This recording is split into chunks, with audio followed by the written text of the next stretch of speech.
So good morning, everyone. Good evening, good middle of the night, or whatever it may be.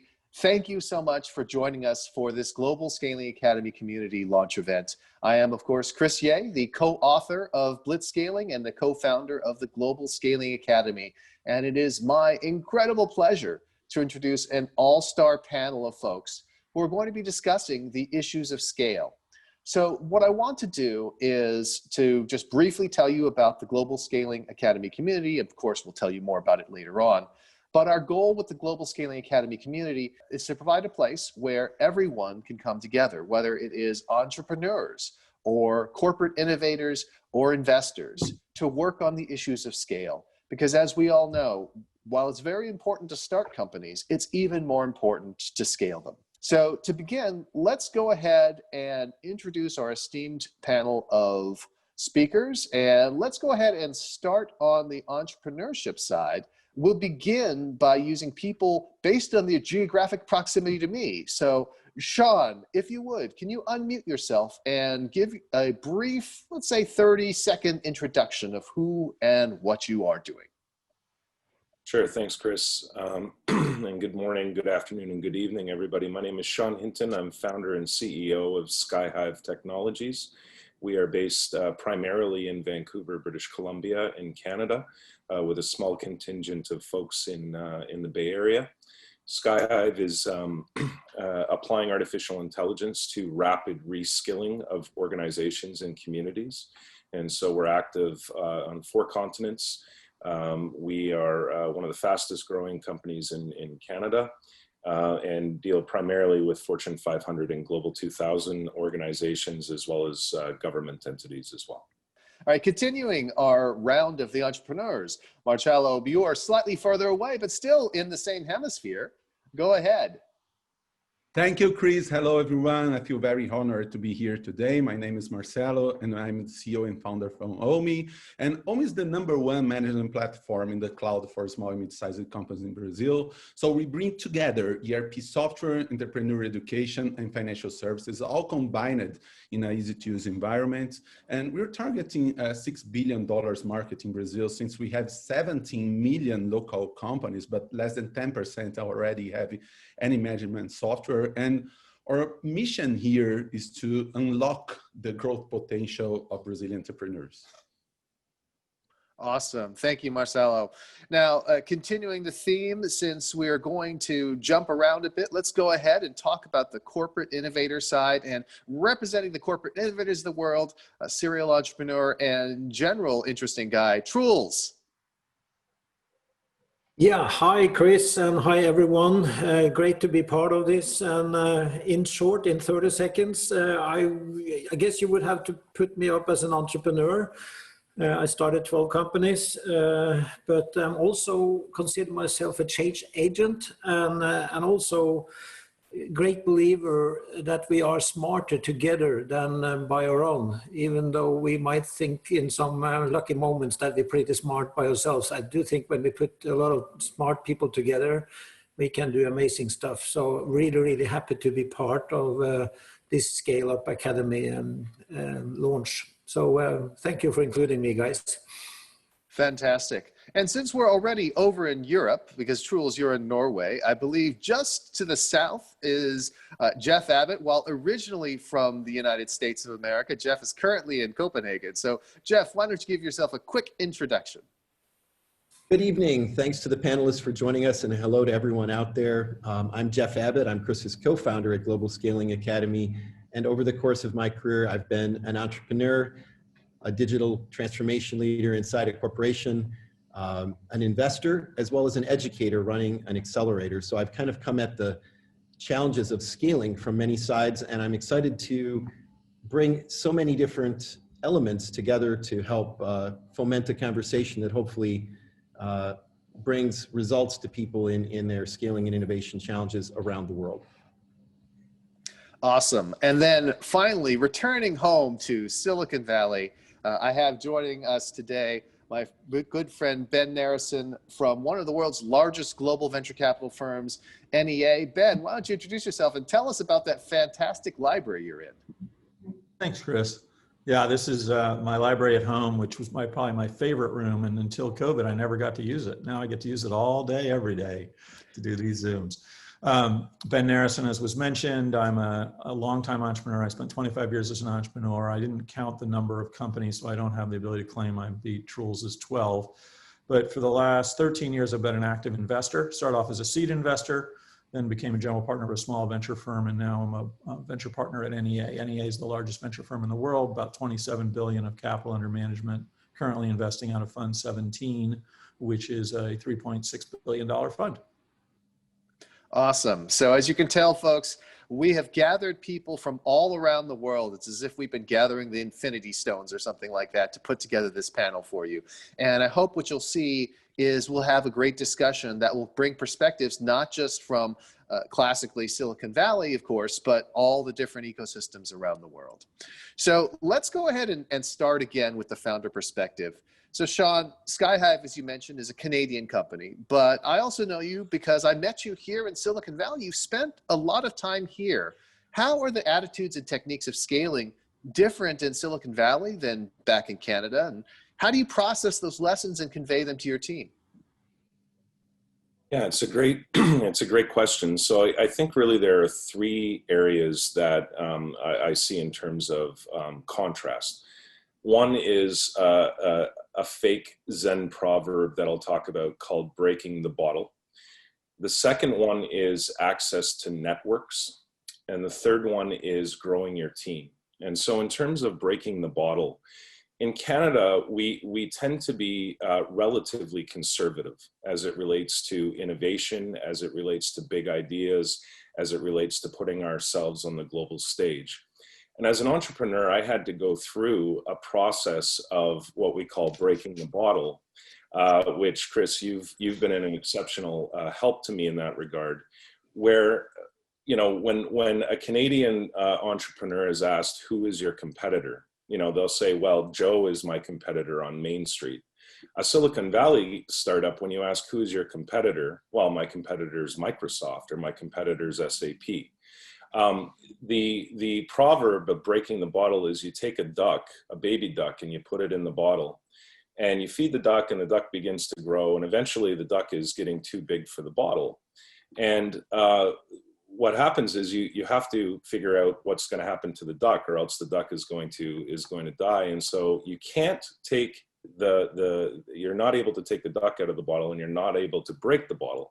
So the Zen proverb goes as follows. What do? Well, you break the effing bottle. And so really what it is it's about constantly understanding that whatever limit you think there is to scale, whatever limit you think there is to the potential of your idea and technology, Silicon Valley has this incredible way of harnessing that and accelerating it forward in a way that is not available, for example, in Canada. So that's number one. Number two, access to networks. Obviously, surrounding, as an entrepreneur and a founder, surrounding yourself with people who have been through the breaking of the bottle process in all facets. So whether it's operationally, whether it's strategically, whether it's go-to-market, the Silicon Valley ecosystem is second to none in terms of having people with that set of experience. And for an entrepreneur to be able to continuously break that bottle, they're not going to be able to do that on their own. They're going to constantly need a network of people who can push them and keep them accelerating towards that sort of global mindset. And so that's a big contrast. The third one is access to team. And so coming from a smaller tech community, Vancouver is great, and it's one of the world's recognized tech communities, but our population is small, and we also have a lot of the big technology players here, the Amazons, the Microsofts, the Apples. And so the reality is if we're going to build a global enterprise grade technology, we're not going to be able to do that with resources solely in Vancouver. And so we've spent the last year at Skyhive building out our contingent of employees and expertise in the Valley and harnessing and cross-pollinating their knowledge and experience to the team in Vancouver to accelerate the growth and development of our team here in Vancouver. And I think that that's a really fascinating perspective on several levels. First of all, the importance of that mindset. That's one of the things we try to do with the Global Scaling Academy community, bring people together so that you can benefit from that breaking the bottle mindset, connecting with the networks of folks that have that. And something you mentioned, I think it's just as important, which is being able to bring people onto your team who can bring that perspective. And in many ways, ironically enough, given this pandemic, this is the perfect time to bring people onto your team from different parts of the world. Everyone is working virtually anyways in most countries. And so this is an excellent opportunity to bring those kinds of mindsets in. Well, Marcelo, I'd like to turn to you now. You've raised money from the best investors in Brazil, including Estela, which is a wonderful firm that you and I both are familiar with. And you're focused on the Brazilian market, which of course is an enormous, enormous market. It's part of the BRICS, as they say. Yet you ended up raising your Series B investment from Silicon Valley investors. Can you talk about your reasons for doing so and what kind of impact has it had on OMI? Sure, Chris. Three things. First, from the founder perspective, when you're scaling up your company, you're actually running a completely different company every year, or sometimes every 6 months. And this is one of the main challenges we face as founders. So what I mean is there's not a single sales or CS or product playbook that can take us across all the growth stages. So as we need different playbooks, we also need different people, different governance, and also different investors along the journey. And in my opinion, it's in the founder's job description to recruit the investors that are familiar with companies in the stage we are entering. And second, I think we must pick investors that sees the world from a similar lens than we do. And this is pretty important because it defines whether they will support us or not in some difficult decisions. So we must find investors that really understand our growth ideas. And third, we are headquartered in São Paulo. And it's important to mention that São Paulo is the largest startup ecosystem in Latin America. So there's plenty of qualified local VCs. But when you are in growth stage like we are right now, Silicon Valley investors, they give us extra points. What I mean is, in the early stages, local VCs are better because they understand local issues, and also because when raising money from a great local VC, you are competing against the local startups. But when you raise money from a Silicon Valley investor, you are also competing against pretty much every startup in Earth. So it brings to your company a world-class status. And this is important because we are not only looking for money or knowledge, we are telling a story to the market. And a Silicon Valley investor with a great track record of helping companies from growth stage to unicorn level helps a lot in this task. Wow, that is fantastic. I love what you say, and not just because you basically outlined the reason why we talk about the 5 different stages of blitzscaling, right? Because a company grows so quickly as it goes through orders of magnitude of size increase, it dramatically changes the processes and the various programs that you might be running. And so you have to constantly reinvent yourself. But I love the fact that you look to Silicon Valley to bring in investors because there's this old expression, iron sharpens iron. Right? As you put it, you could just compete with the local startups, but you want to compete with the rest of the world. Now, here echoes of what Sean was saying as well, right? My competition isn't Joe down the street or Joao down the street, depending on the different country, but my competition is the entire world. I want to be the best in the world. And we want to provide that kind of experience at the Global Scaling Academy so that people really are interacting with the best people in the world. I think it's also really critical what you said about investors. And something I often tell entrepreneurs is that investors cannot be fired, right? You can fire your employees. You can even, though it's very difficult, fire your co-founders if you have to, but you can't fire your investors. So picking a great investor, someone like Ben, for example, or someone like the folks from Estela, is so important because they're really not just somebody writing a check. There's somebody who you're hiring by accepting their money, and you're bringing them on board as a financial partner in everything that you do. So thinking about it very carefully and selecting those investors is absolutely critical. one of the things, since we've been talking about investors, I think it's a great chance to turn to you, Ben, because as you've described it, you have 25 years as an entrepreneur, you have 13 years of investors, so you've really been on both sides of the table. And one of the things that has drawn us together over the years is the fact that I think we both believe in the importance of educating and helping others and giving value rather than just trying to claim it. And you have things like Pitch Ben, which is, I encourage everyone to do this. Go to www.pitch-ben.com. So just pitch-ben.com. And you can submit a video pitch and get Ben's feedback. I mean, that's incredible, right? This is all about how you make this work in the virtual world. So my question to you is, why do you give so much back to the community, and why should entrepreneurs seek out investors with that kind of attitude? What makes them special? So I think this is a great point. I think I'm going to riff off of the last point you just made. So I spent 25 years as an entrepreneur. I took a company public, and I had a board of directors, which was myself and 3 other people. 1 person I trusted and 2 people that I would have loved nothing more than to be able to fire. They both wanted to run my company. They didn't have the experience to do so. They were 30 years older than I was. They'd never had experience in the internet. I literally, and I mean this not as an analogy, I learned the meaning of the word acrimony in a board meeting.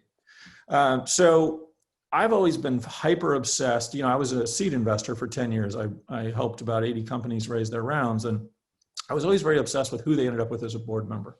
Because it may go well, it may not. But if you don't trust and respect the person across the table from you, it can be very painful for you. There are times, as you pointed out, the way you put it was, you can't fire your investors. What I always say to entrepreneurs is, you're entering a marriage with a one-way prenup, and you don't control it. So you cannot divorce your investor, but your investor can divorce you. And if that ever were to happen, the difference between you coming out of that hole and not is whether you believe they made the decision for the right reason.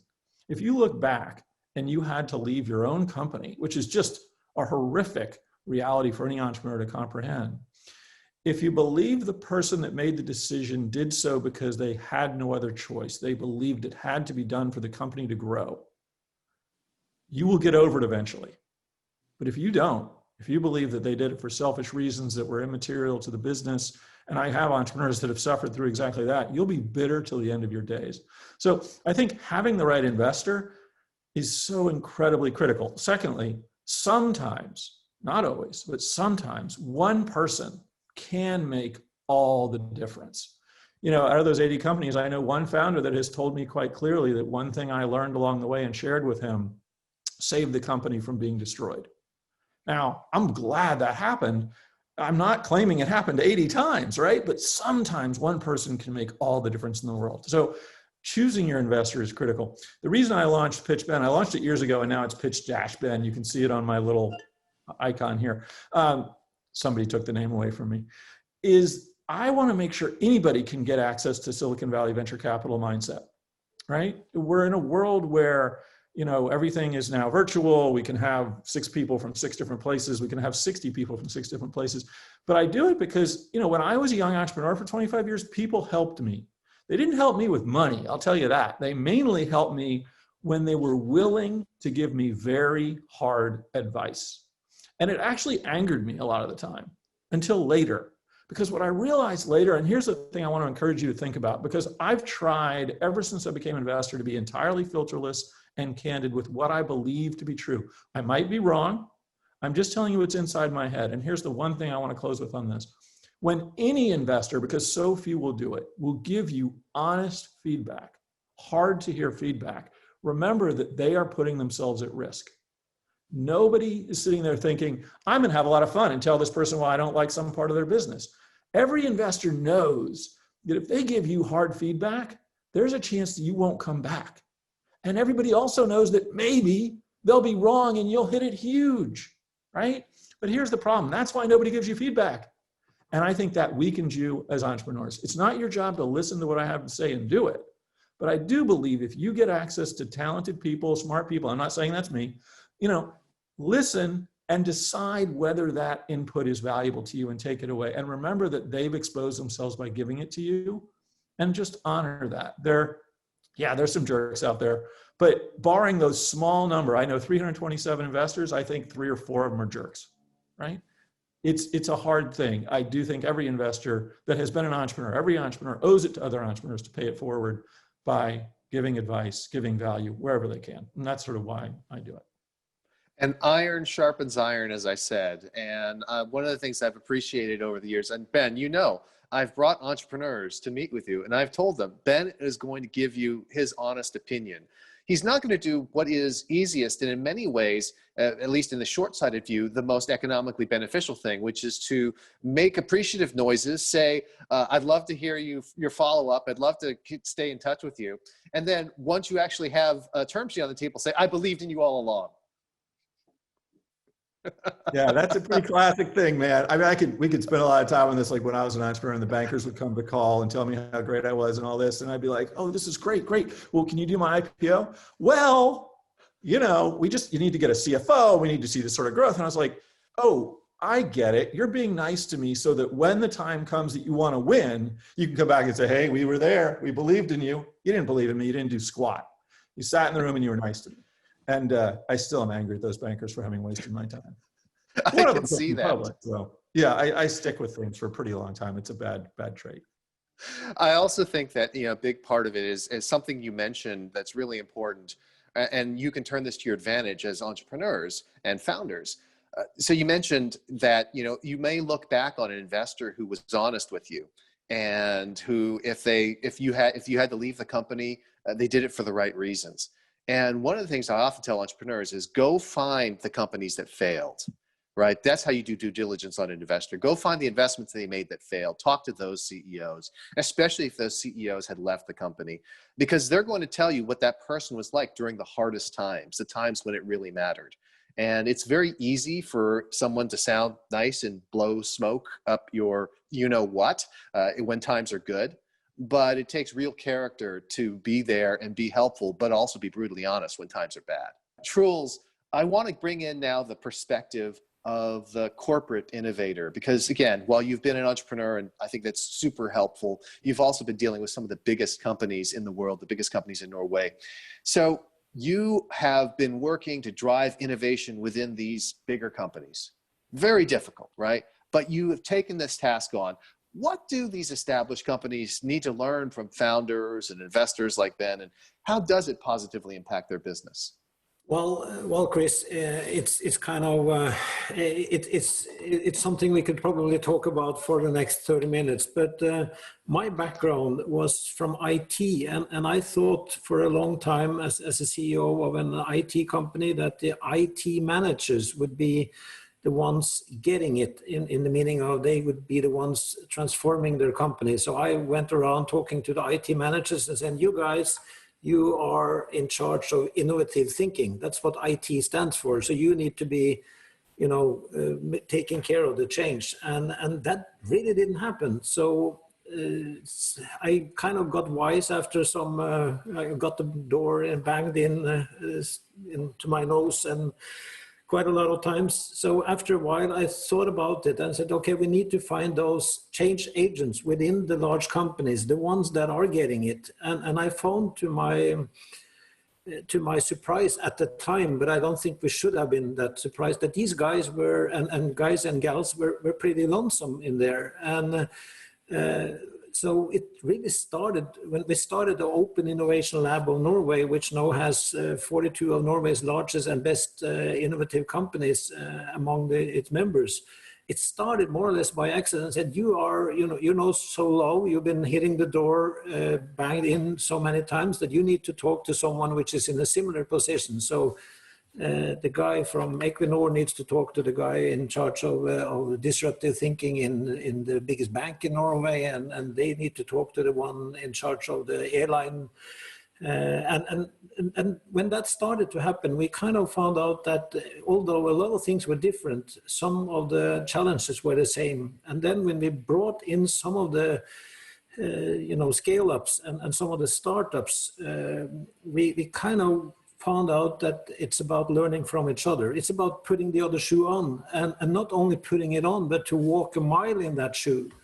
And that's when you really understand this. I think you mentioned the Zen thing here, and it's about understanding the mountain. And you know, Norway is full of mountains, Chris. So they say, so the Buddha is saying that you need to see and climb the mountains from 7 different angles before you really understand the mountain. And I guess that's what has been the main smart thing that came out of this work. We got entrepreneurs to understand the entrepreneurs, we got them to understand each other, and out of that has come quite some good, what we call combinatoric innovation. Combinatoric is not only adding things, but it's kind of multiplying the things. The small ones need the big ones, and the big ones need the small ones.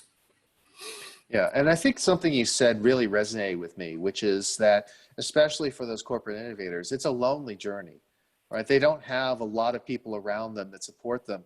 And so it's really critical that they connect with each other, whether it is with people in the same region, like you're doing with the Innovation Forum and the organization there, or whether it's virtually, right, as we're doing right now, connecting people from multiple continents around the world, but who share a similar set of goals, who are going through the same kinds of challenges and can really help each other. Sure, and it's about 3 things, and I think you already covered some of that, but it's about the mindset. And we are also going over to Silicon Valley once a year, and we think that, you know, Silicon Valley is more of a mindset than just a place, and it's a fantastic mindset, by the way, but it's also about the skill set, and then it's also about the tool set, and this is kind of where we see that some of the scale-ups are really, they kind of going into every deep hole there is, and having done it so many times now, there's also some timing issue in there, and there's also quite a big portion of luck. We shouldn't forget all of those things as well, but it is about, we have one of our global friends. He has this saying. He's a professor at Kellogg, and he says that don't never leave serendipity to chance, and that's kind of what it's a good way of saying those human collisions of great minds is really what's bringing us forward. Well, I have to say, Truls, I know you're, like me, also an author. And whether it is never leave serendipity to chance or that great framework of mindset, skill set, tool set, I think you got your next book right there. Let's close with you, and then we'll do a couple more questions and open it up. You've been, again, like many people on this call, sitting in many seats. You've been an entrepreneur, you've been a corporate executive, you ran Arizona State University Startup Accelerator. So you've seen a lot of different approaches to disseminating this kind of scaling knowledge, the mindset, skill set, and tool set that Truls just talked about. What led you to conclude that an online community was needed, and what do you hope the Global Scaling Academy is going to do for these founders, innovators, and investors? Because I got to tell you, this is your idea. You came to me and you said, Chris, we should start an online community. I'm like, really? Seems like a lot of work, Jeff. He's like, no, it's really necessary. So why don't you share with people why you thought it was so necessary? Well, I was definitely right about the it's a lot of work part, and we're really excited to launch into the doing the work with everyone. But you know, I think the answer to the story is like everyone else, is just a summary of life experiences. And so when I go back 20 years to late 1999, when the dot-com era was happening, and I was reading Fast Company magazine and Harvard Business Review, and was so inspired by what was going on in Silicon Valley, and wanting to enact those management practices where I was, except I was sitting in a large corporation in Mexico City, trying to start the first websites and e-commerce sites, and ultimately launching what is still today Latin America's largest online appliance store, but really feeling firsthand the challenges that were faced by entrepreneurs or corporations in a market with different characteristics. In this case, a large market, but with infrastructural challenges, access to credit, access to internet. Those things have all changed today. But so first of all, you know, not all ecosystems are the same. And I love the Rainforest Canvas by Victor Huang that shows entrepreneurs and policymakers how to profile the gaps that exist in their ecosystem. And I think so one of the goals here is to allow people to plug those gaps that exist in their ecosystem by tapping into a global community and getting help at the right time from wherever that help may come from. A second point is there's such a large difference between starting and scaling. And I think we've traveled around the world, and there's been a proliferation of programs. Every university, many towns, the municipality, the government. I mean, there must be tens of thousands now of programs that are available to help people who are starting. And yet we often hear the question in places like Chile, right from the government that has funded these initiatives for 10 years, why aren't more of our startups scaling? And my experience running the accelerator at Arizona State University was that nobody was talking about scaling. That wasn't even part of the curriculum. I built the curriculum. We were dealing with challenges of distance in the 5th largest city in the United States, where it wasn't possible, even if you put a meeting with the right people on a Tuesday night, it wasn't possible to even get a team of founders from Phoenix in the same room. Now, imagine if you're dealing with a larger, more distributed team. And so geography is an issue that needs to be solved, particularly now with COVID. And so developing a network that has the ability to bring in those very different skills that are needed, skills of people experienced scaling themselves or investors experienced in investing in scale-ups, projecting that to where it's needed so that people can talk to the right people at the right time instead of just the people that are available who happen to be there and wish to be helpful, but in the end may not be. And that's one of the reasons why we've worked so hard to turn your and Reed's book, Blitzscaling, into tools that we'll soon be launching that we hope will become part of the curriculum at every university, high school, accelerator, incubator around the world to introduce that earlier on in the conversation. What makes a business fundamentally scalable? And those are the tools that we'll be applying here. And so I think, if we can put together all of the elements that solve for these problems, right? That overcome geography, that allow people to plug the gaps that exist in their ecosystem, that bring together people who truly have scaling expertise and have seen it from different sides of the table, and do that in a way that's intimate, that produces trust, where people want to work with one another and help one another, where people can clearly demonstrate relevance to one another, and where there's a sense of permanence. And I'll leave it with that final point. Unlike an executive education program that ends in a week, unlike a conference that ends in 3 days where you meet incredible people and promise to stay in touch, but maybe don't, the notion of a community is something that's ongoing. It doesn't have a start and an end point. And there's a notion of co-creation.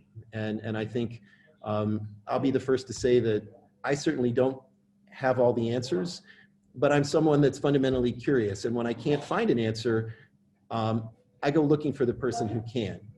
And so I think if everyone brings that attitude to the community and that willingness to tap into their own network on behalf of fellow members, that there will be a multiplier effect here that is really powerful. And so that is my version of why an online community for scaling, plus the tools that go with that, is needed now. Well, it's as we heard, mindset, skill set, tool set. And I want people to picture themselves, having the ability to tap a community of people like the folks we have on this event today. So before we open it up for questions, I want to just reset us and have us think about the current situation. I want everyone who wants to get a chance to weigh in. One of the reasons why we're going with an online community, of course, is this pandemic that's happening. Now, I have a lot of faith in science, and my sources, which includes my business school classmate, who's the CEO of Moderna, assure me the vaccines and therapeutics are going to be there to fight this disease. By this time next year, the world is looking very different. But instead of encouraging everyone just, hey, hold on for another 9 to 12 months, I think one of the things you could do for those of you who are watching at home to really be effective at this time is just frame this, instead of as something to be endured, to frame it as a limited time opportunity. So for example, I'm doing a lot more virtual events and speaking engagements. I'm going to do more in the next 12 months than I'll probably be doing the next 4 years after that. So that to me is an opportunity, so a way to do this. So what are some of the things that you're planning to do to leverage this limited time opportunity? What are the things that you're encouraging the people you talk with to do? I do think this is an interesting time which has created many patterns which will not be unlearned. So while we are all doing a lot more of these, I think we'll actually continue to do a lot of them. And that has opened up new opportunities. I'll give you an example. One of the reasons I launched Pitch Ben was I want to make sure I can get access to what I believe will be a very significant growth of entrepreneurship. You have a pretty significant amount of unemployment in the United States and around the world. A lot of these are smart people. And in addition to the unemployed, you have people working from home who could spend 18 hours a day on their side project if they wanted. So you're gonna have a lot of folks with interesting ideas, and they're gonna be coming from everywhere, all over the world, right? The challenge is access. This has always been a challenge. Whenever I speak to young entrepreneurs or entrepreneurs of any type, they always say, how do I get to Silicon Valley folks? And I wanted to make sure that that would be a possibility. But I think that there's two changes here. One, we are now able to consider farther afield opportunities than we might have in the past with more regularity. So NEA is a global firm, but all of our folks live in the United States. I used to travel to Europe, quite a few times because I think there's a lot of opportunity there. But here's this sort of inside baseball reality. I'm looking at a company a couple of years back out of Africa, very exciting fintech business, really great growth with one of my partners at a different firm. And we got interested. I went online, looked at Kayak, and I said, the shortest flight is 18 hours, and there's one a day. And if you don't get that one, it's going to take you 2 days to get there. So your board meetings are going to wipe out 3 to 4 days a week of productivity for you. You've got to raise the bar. Well, now that people are becoming so much more facile with this, while I don't think there should be an elimination of human interaction, I think we're going to suffer from it if we don't get back to it in the next year or so. I think the opportunity to do some of your board meetings remotely and some of them in person broadens the aperture of where you can do business. The flip side is, I think because people can be connected to in this way, it opens up the opportunity for entrepreneurs and others to reach out. Not everybody is sort of like the take every meeting mindset that well, in fairness, I don't take every meeting, but be careful what you promise. Yeah, I probably take more meetings than anybody I know, but at the same time, you've got to have filters and everything else. So but I think it gives more ways to access. So while yes, this has intensified the amount of meetings we can have because we don't have to drive from one place to the other or anything else, and you can meet people all over the world, that's not going to go away. I think people are going to realize I'll close with this. There's an old saying that's a very good one. It's not about working harder, it's working smarter. I actually believe you need to do both. But when you're working harder and working smarter, and you can take those initial meetings and you can do 60% of the lift virtually and be very effective, and then do 40% of the lift in person, that's going to stick and that's going to be great. And I think people should fine tune their ability to take advantage of that. And I do think one of the things you said really ties in with what Truel said about never leave serendipity to chance, right? One of the things about Pitch Ben is you're not leaving the serendipity to chance. Before, you and I, we could go out to lunch and we'd be at some place like Mayfield, or we'd be downtown in Palo Alto, and the people would just run by and you get these serendipitous meetings. We can't get these right now. People don't just like Zoom bomb in and talk about startups. They Zoom bomb in and do other things. We don't want to have those. But you've created a way to actually have some of that serendipity. I think it's one of the great things that all of us should be thinking about during this pandemic. And it is. I want to riff on that for just one quick second. I do miss, so I, by nature, as an entrepreneur for 25 years, I only cared about, in my life, my startups and my family, or when I was single, my attempt to get to a family. And then I sort of retired for a while and got a life. Well, as I moved to Silicon Valley and started getting back into entrepreneurship, I realized it's still all I care about. I just care about the founders and my family. I don't need a social life. My social life is my founders and entrepreneurs. And I do miss the fact that I spent all these years training myself for this interaction that I can't have. That serendipity, that going to the coffee shop where you bump into an entrepreneur you haven't seen for a long time. I love the don't leave serendipity to chance, because that is why great centers like Silicon Valley and many others are so powerful. It's the opportunity for really phenomenal people to bump into each other and have a conversation they wouldn't have had. And it's an interesting opportunity. I don't know whether the clubhouses of the world or any of the house parties will create that, but I want it back. You know, I'm starting to take physical meetings in rare occasions because but no serendipity comes with it, but at least I get to meet the person. It'll come back. We'll be better and life will be better for it, but we'll also have all the technology we can power. You know, this is the death of all laggards. Everybody now is technology enabled. Now you add back the good old fashioned serendipity and you've got a 1 and 1 equals 3 scenario that I think will leave us in a really great place 2 years from now. And that's exactly why we have an online community, to enable these kinds of serendipitous connections. Truls, I think you were going to say something. Yeah, I just wanted to add on. I think it's great, and I see that what's happening in Norway now is that we have, you know, to divide it a bit, we have a lot of companies that are still in kind of this, it's soon over, it's soon back to normal. But the best ones have kind of taken it more or less and said that, well, there's not going to be back to the old normal. It's a new normal, and that's a bit what Ben talked about as well. And there's some chances in here that, and we told our members that we will probably look back 10 years from now and say that this was a time of opportunity. And we're using this quote from, he's an English Parliament member back 100 years back. His name was Buckminster Fuller, and he said, "We call to be architects of the future, not its victims." And that's kind of back to the mindset. So the best ones are taking it and actually doing changes. And I want to leave you guys with one. We have the Norwegian Mail, the Norwegian Post. They are one of our members. They are 372 years old. Their CEO sat down together with one of the large daily changed in Norway, and they said, you know, we have a problem in Norway because a lot of old people couldn't get to their daily stores to get food. So why don't we put up a net shop where they can order it, and we will have our mail drivers get it out there. And in 5 weeks, they got this up and running. And the fun fact of the story is that for the last 3 years, a Norwegian startup has become a scale up and done it. And they still cover the 4 largest cities in Norway only.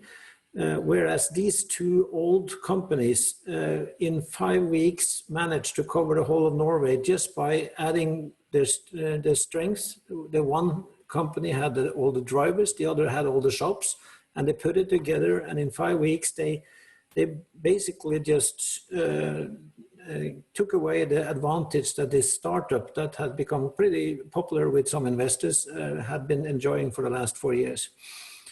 And that's a great point. It's quite an amazing way to turn something that was a problem into an opportunity, and by combining forces. Back to this combinatoric innovation thing that I mentioned. I just wanted to share that with you guys. Absolutely. And this ties in with something, another phrase I'm going to mark down, Ben, you used, which was the death of all laggards, which is to say people, their behavior is scrambled and there's an opportunity, whether you're a startup or an established company like Truls has just described, to suddenly change consumer behavior and make it a permanent change. So that is an incredible opportunity that everyone has. Of course, we wish this pandemic weren't here, but since it is, use it to dramatically accelerate your business. So we have time for a couple of questions. I have this Q&A session up. I'll go ahead and read them out. This first one's a bit of an advertisement for you, Ben. It's from Sarah, who says, "Hello from Palo Alto. How did the pandemic change your networking outreach? Do you feel investors and founders are more open to connect virtually than before? How does this affect investment decisions? I've pitched Ben on his online platform, really liked it. Thanks." So if you will, go ahead. Again, it could be Ben, it could be anyone. How has the pandemic changed your networking outreach and how you connect with people? So, go ahead, John.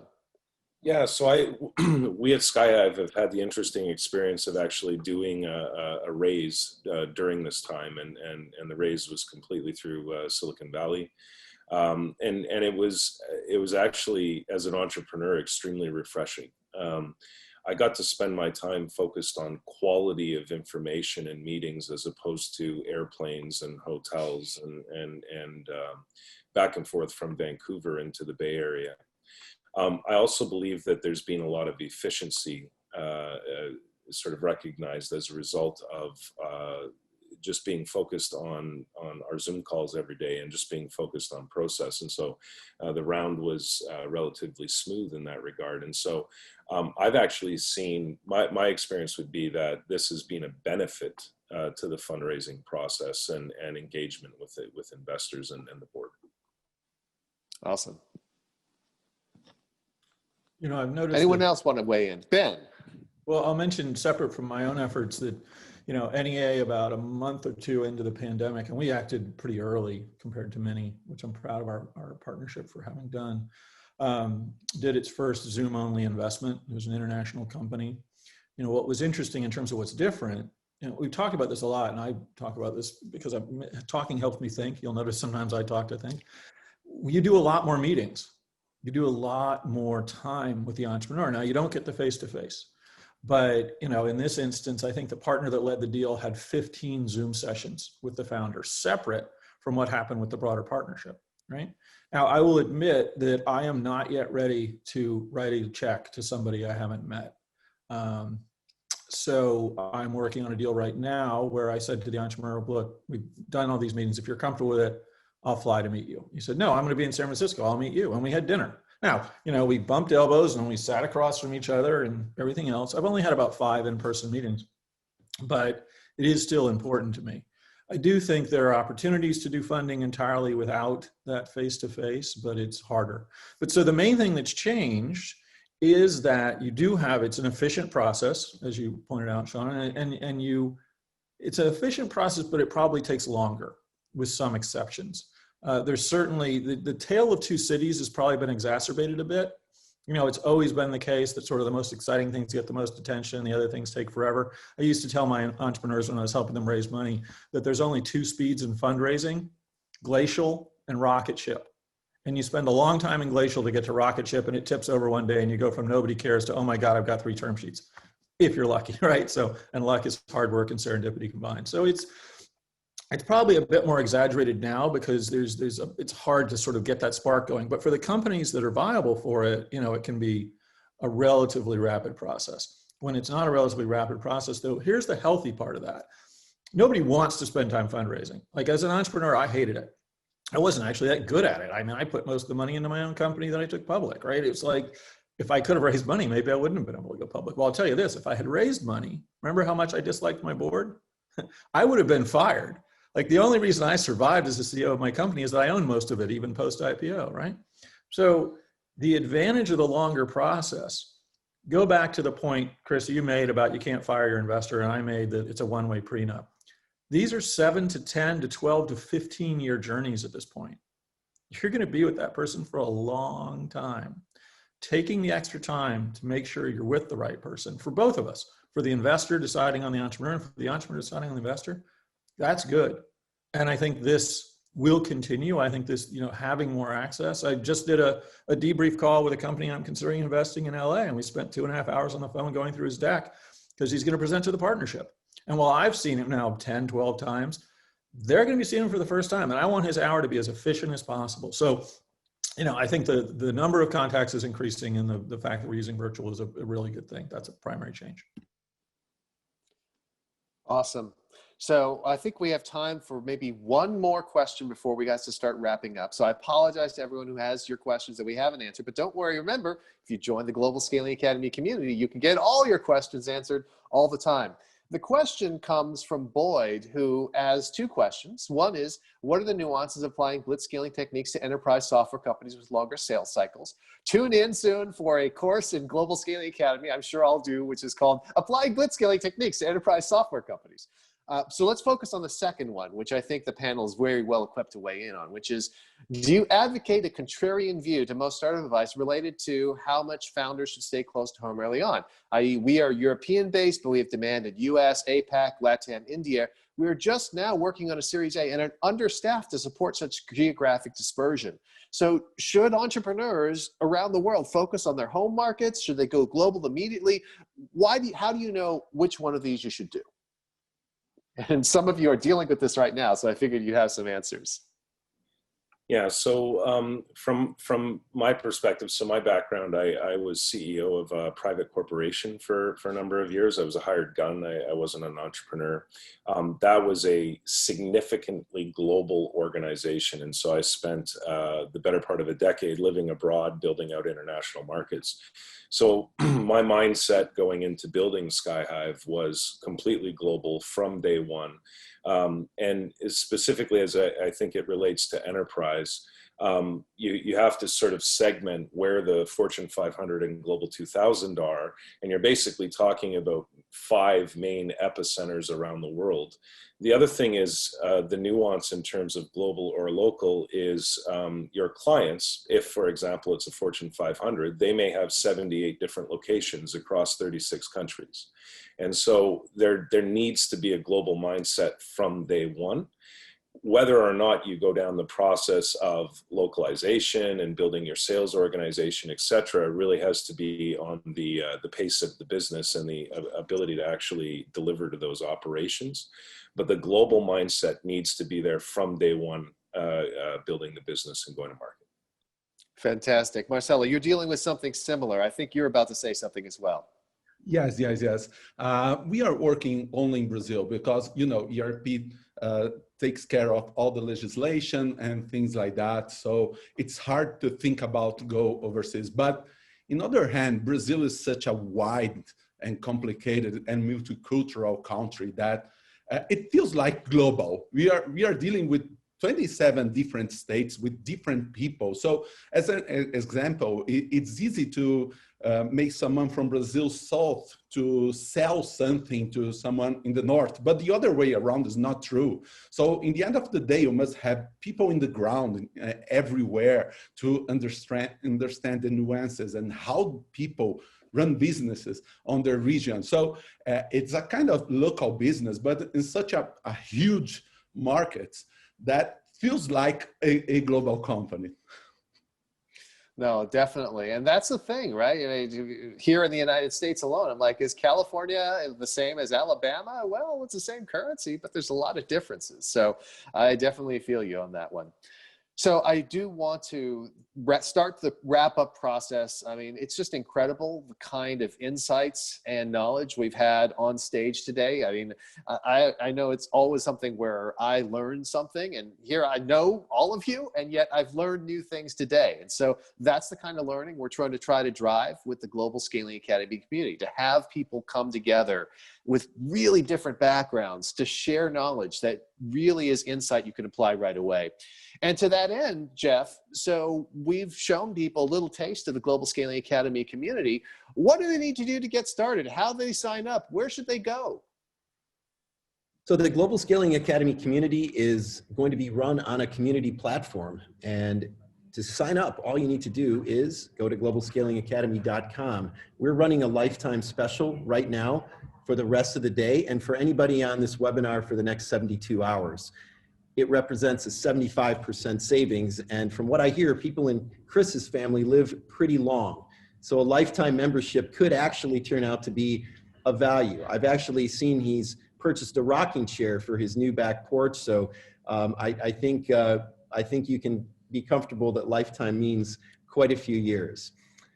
What does that membership include? Well, the platform will be full of short courses that we're developing with leading experts around the world. We're not a course company. Don't confuse this with Coursera or many of the other excellent companies out there that are specialized in building courses. These are insights that are available for members and often from members to members. And so they're going to grow and they're going to be in direct response to what the community needs as opposed to what someone is trying to sell you. That's a major distinguishing feature. The other piece is the opportunity to work in executive coaching sessions with the experts. If you want additional coaching, you can work one-to-one with them. And of course, that number of experts is going to continue to grow as well. The real bonus is the number of events like this. And our current schedule over the next year, although it seems hard to believe, consists of over 200 events like this, where they may be a speed networking session to help you get to know the other people in the community. It could be another panel discussion like this, or it could be a small group mastermind session focused on how to apply blitzscaling to venture investing, in which we might invite a special guest. So there's always going to be a surprise. So again, courses, programs, coaching, events, very frequent events, all of this available web and mobile 24/7. Someone in the thread, Andrew, our friend from MIT, asked, what about time zones? I'm in Asia. The time zones for the events will be based on the largest number of members and where they're coming from, but we promise, Andrew, that we won't make you stay up all night for events in Asia. We'll host some that are targeting you and your time zones. And so that is you know, the nature of the offering. But the one part, and to go back to the word that's been mentioned several times here appropriately, is serendipity, which is the beautiful thing about a community is it's an organic thing, and it's from the members to other members, right? So Chris and I are the catalysts. I think our role here is partly educator, partly connector and quarterback. So our responsibility is to get to know you and find out what you need and make sure you connect with the right people here or outside of the community to bring those people in. So there's a large ability to co-create.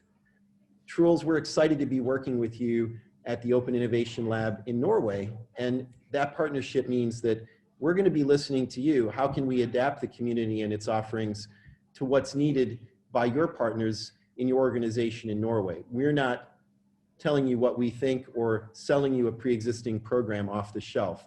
This is about co-development. And I think that's what makes it quite unique. So to become a part of the community, simply go to globalscalingacademy.com, hopefully in the next few days, to take advantage of the lifetime special. And of course, we're always grateful if you like what you see and you want to tell a friend, someone that you think would benefit, or even better, that investor that you've been trying to get to, or that customer that you've been trying to get to. The other nice thing about a community is you can sneak people inside. It's like a cocktail party. If you invite the right people to the cocktail party, then you can just walk up to them casually and get to know them, and it doesn't have to feel like a sale. So maybe there's people you've always wanted to work with that you know are great. Bring them here too, and we'll help you get to know them. Awesome. So that's Thank you, it. Jeff. I do want to let people know I recently celebrated my 46th birthday. I have two grandparents that lived into their 90s. My father is 77 years old and is just starting his latest company.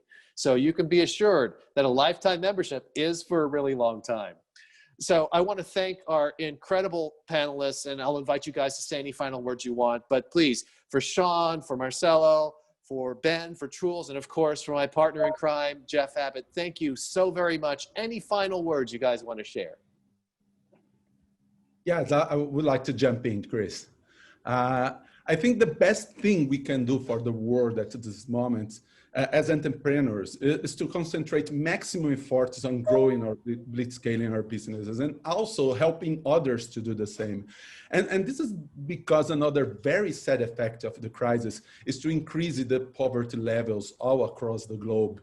And I truly believe that companies growing fast, generating jobs and moving money around are precisely what the world needs in this moment. And that's why I'm so happy to be invited by you guys to be a founding member from Global Scaling Academy. Thank you very much. Oh, thank you so much, Marcelo. Truls, it looks like you've got something to add. Well, yeah, I just really think that you guys nailed the timing. We're in the middle of a pandemic, awful thing, but this is one of those great things that is coming out of it, and we're really happy. Norway might not be the largest country, and we might not be as many as China, but we are a great testbed because we are way ahead of a lot of other countries. So we welcome, and you will find that we are willing and quite eager to work with the best ones, no matter where they come from. So let's kill this geographic barrier. And I want to leave you guys with the famous words of the Norwegian Thor Heyerdahl, which was he was burning his ship because he was building some ships and tried to show that people were using the oceans for staying together. And he was asked by a journalist about because he had some trouble with crossing some borders, and he said famously, "Borders, I have never seen any, but I've heard they exist in some people's minds." That's right. It all boils down to the mindset, the skill set, the tool set. You see, I'm already branding that one. I'm going to trademark it right after this. Everyone, thank you so very much for coming. Thank you, everyone in the audience, for seeing great insights, great questions. Again, I cannot thank you all enough. And for those of you who are interested, please do sign up for the Global Scaling Academy community. And that is a wrap. So thanks, everyone. You can hang out for the after party if you want. But again, just my incredible gratitude to all. Thanks, everyone. Thank you to the panelists. Pitch Ben. That's right. www.pitch-ben.com. Check it out. You're going to be overwhelmed. And again, we're going to do that live event. We're going to do that course on Blitzscaling for enterprise software. There's more ideas coming out of this event all the time. Peace and good night. All right. Everyone. Thank you so much. Everyone take off. I'm going to hang out and I'll start to lightning round answer questions from people just because I have the time, but everyone should feel free to leave. So let's see, a question from Andrew. I've created a proven learning system that does in less than 1 year, what generally takes 8 to 10 years to learn at university. My students can go to the university of choice, skip degrees, and go on full scholarships. But I've approached schools that have no serious interest in the outcome. How can I grow my business when it's obviously a disruptive innovation and threat to the status quo? That is absolutely a big issue, right? So what you need to do is you need to begin driving results for people independently of the universities and colleges. Go get some private people on board, start building up momentum. And in fact, view this as a positive, right? You go around them and disrupt them completely and start creating. We're in a world now where companies like Google and everything are looking at different forms of credentialing. The 4-year degree may be out the door. I think you're in a great position and you should be going out there and trying to get people ready for careers in the technology industry with companies who no longer care as much about it. Daniil says, hey, Silicon Valley enjoys a wide population of people with scaling expertise and experience at tight-knit network. How would you advise navigating scaling an ecosystem that be more scattered, where the amount of experience is less available? As we heard today, we have a community with a lot of great resources, incredible people you can connect with. We now live in a virtual world where you can bring people on board. You don't necessarily have to have everyone in one place. Take advantage of this now. Bring in the people with the skills you need. Get them excited about your vision. If they live in Silicon Valley, if they live in South America, if they live in Europe, doesn't matter now. This is the perfect time to bring people in and have a dream team from around the world. So thank you so much. I think that allows me to, oh my God, are there more? Here, let's do this. Wow, okay. Current COVID is holding consumers back to spending money, scaling because of challenges because of this, how to bend the curve. So obviously, yes, consumers are not necessarily spending as much. You have to figure out how to get into a category where they are spending money. Obviously, there are things they're spending more money on. I heard that alcohol purchases and consumption are up 15% or something like that. So you need to figure out how what you're doing can fit in with people's vision for what they're doing. And if it doesn't exactly fit in with the vision right now, get them primed and excited about spending money as they exit the pandemic, because that is going to be one of the key things that you can do. Let's see. So question from Andrew. Oh, from MIT. That's right. Yes. Jeff already answered this question, but we'll do events which are more like 5 or 6 p.m. Pacific time. That will work for people in the United States. It won't work for Europe, but it will work for Asia. It'll be your morning time. So we'll definitely make sure that people from all around the world have a great time and are able to do this. And Mark, to be a Blitzscaling business today, what's the average time to achieving $100 million of gross margin? What's the average funding prior to the event to fund it? This is something which, of course, is going to vary from place to place. I would say that the average time is going to be about 5 or 6 years, and the average funding to get to that point of 100 million gross margin is probably going to be closing in on $100 million in funding. Now, if you can do it for less, you should, because as Ben described, if you are able to raise less money, if you don't give up control, then you are more likely to be able to survive if you have one of these divorce type situations that Ben described. But I would say 5 or 6 years, up to $100 million, that's pretty common. So I think that is all the questions that have been answered, that have been asked. And Jeff, wow, I hadn't been following the chat. Lots of people chatting. Fantastic. Are there any other questions or things that I should answer before we go, Jeff? No, that's it. I believe all of them have been covered, and a number of people are still here with us. So to the 22 people still on the call, does anyone have a question? Tony, Rodrigo, Navid, Martin, Moaz, Mart, Mark, James, Andres, we know many friends. Haulam from Seattle. Do any of you have anything to add before we sign off, or shall we see you soon? And let me just say again, I mean, this event is an example of why we're doing this, not just for the practical reasons, because it's fun. As you can tell, we try to enjoy ourselves as we do this. Life is too short to spend all your time sort of grimly marching ahead. This is a great opportunity to really get together with people who enjoy this entrepreneurship, are passionate about it as well. And yes, Austria, absolutely. We want Global Scaling Academy everywhere in the world where there are entrepreneurs who are looking to have an impact, where there are corporate innovators who are striving to make their companies more innovative to build new businesses, where there are investors who are interested in supporting all this. We all know the world is imperfect, and we want to make sure that we're able to make this world better and better and better. And Phyllis asks, I'm an MBA professor teaching global business. I take my students globally to meet executives learned. Is there a way to work with you? Absolutely. Jeff, I know that we've done a lot of work with a variety of colleges, universities, and institutions around the world. More than happy to talk. I think if Phyllis wants to reach out to you, does she have your contact information, I think? Phyllis, reach out to me at jeff@globalscalingacademy.com, or you can fill out the contact form, of course, on the website, but we'd love to talk with you. Chris and I have regularly participated in events at universities and with universities. And one of the things that we'll be launching very soon is a free curriculum enhancer in the form of a Blitzscaling canvas and an online Blitzscalability grader tool that is intended to be adopted quickly and easily by any university program. Beyond that, of course, we see this place as the home for faculty and for some of the most promising scale-ups who want to develop those relationships that it takes for them to scale. Thank you, Phyllis. Fantastic. All right. Well, I think we've now run the after party for over 10 minutes past time. That's probably about enough. But again, just cannot thank you guys enough, especially the diehards who decided to stay until the end. This is the kind of fun after party experience we'll also be having a lot during these events. And we want to make sure that, again, this is a very human place, right? It's not just a place which is all models and spreadsheets. And of course, those are very important. And I read books about that stuff, but it's also a community, right? Which means people connecting with each other and really caring about each other. So thank you so very much for caring enough to stay. Thanks, everyone. I'm going to power this down, and we look forward to staying in touch with you at the next session or by email, Chris@Global Scaling Academy or Jeff@Global Scaling Academy. Talk to you soon. And Mark Donahue, thank you very much for your email. We're on it. Awesome. Thank you, everyone.